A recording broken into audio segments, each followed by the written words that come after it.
I think it's October 18th, 2025, pretty significant day in our country, but I'm not wanting to make this political, but so I won't. This is a talk that actually came to mind. It's from the great Swami Vivekananda, and it came to mind following number 10 and 11 in this series of videos of mine, and which is the whole concept of spirituality, how the universe was created, how we're interconnected. And it's interesting because it really eloquently answers the question, why be ethical, why be moral? Why do the right thing? And, it's interesting. If you really look at it, we start getting that. We inherently know it at a very, very young age. Where does all that come from? How does that work? I will say that I love the movie Gandhi, and in it, it's amazing the amount of work he did both in South Africa initially and then in India to create such freedoms. Independence Days.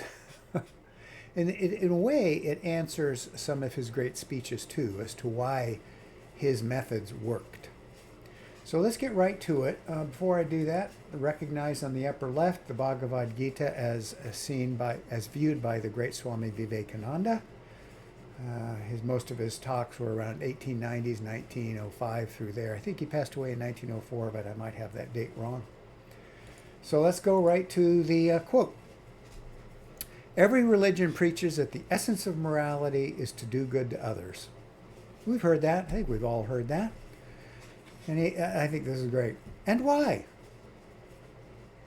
And why? Be unselfish? And why should I? Some God has said it. He's not for me. Some texts have declared it. Let them. That is nothing to me. Let them all tell it. And if they do, what is it to me? Each one for himself, and somebody take the hindermost, which means last in line. That is the morality, at least with many. So let me read that last line again.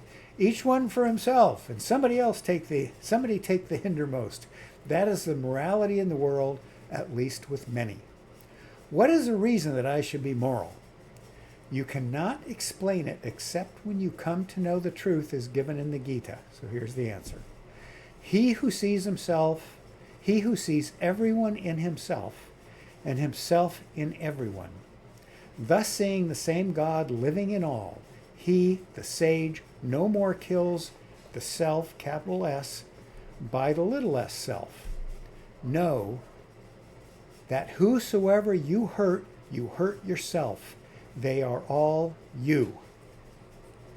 That's pretty heady stuff, but it really answers the question. And in 10 and 11, it talks about that whole all as one connection, spirituality.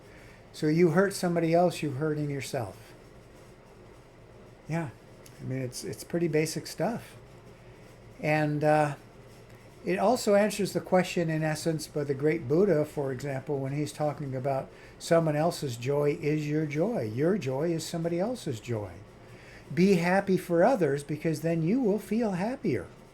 There are so many questions that get answered by this whole concept of all is one and the interconnectedness of all, however you want to put it.